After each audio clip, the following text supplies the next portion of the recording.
What's up, everyone? It's Flex coming to you again from my home gym with a quick Saturday afternoon rant. What do I want to talk about today? My favorite subject: how the mainstream media in Canada gaslights everyone and spreads propaganda. So CBC released a story saying Canada is winning the travel trade war with the United States. Wow.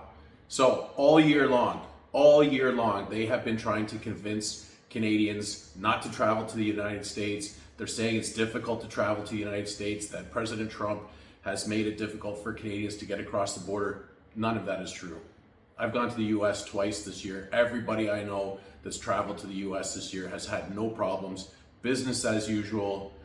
You know, the border guards are professional and courteous as always. There's no change. Nothing has changed. You know what's changed? The narrative. The narrative has changed. Why? Because the Liberals need Donald Trump to be the enemy so they can blame him for everything, especially the economy. The economy in Canada has been declining ever since the Liberals have been in power, and it's just getting worse and worse and worse. Why? Because the Liberals drive business out of Canada with their ridiculously high taxes and with all the bureaucracy and red tape. Companies don't want to do business here.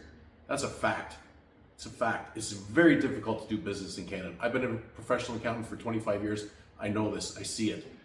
And so what have they done? So they've moved their narrative from don't travel to the US, it's difficult, this and that. Now all of a sudden they're talking about this travel trade war as if it's real. This is Diagolon all over again. They're just putting this out there as if it's real. There's no travel trade war. There isn't. People are going to the United States all the time. People are going about their business. There's a few radicals on social media talking about canceling plans and traveling elsewhere and staying within Canada.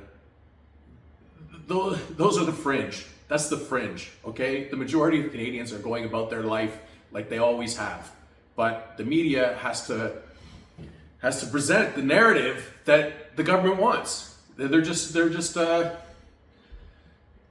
a voice for the government right now, and it's ridiculous. So what do now? They report on all these isolated incidents as if it happens all the time. People that have difficulty at the border, people that are turned away, this and that. It does happen, of course it does. But they amplify it. And what do? They seek it out. So I've seen CTV and CBC's, they have little things at the end of their articles they post online, and they say, if you've had difficulty crossing the border, if you've had issues, blah, blah, blah, we want to hear from you. That's not journalism. If you're actively seeking out people that are going to espouse your point of view in advance, that's not journalism, that's propaganda, okay? And this is what we have in Canada right now. Our entire mainstream media pushes a narrative, and they find stories and they present stuff to push a narrative. Anyways, that's it for me. 3.5 minutes. There you go. Happy Saturday. Peace.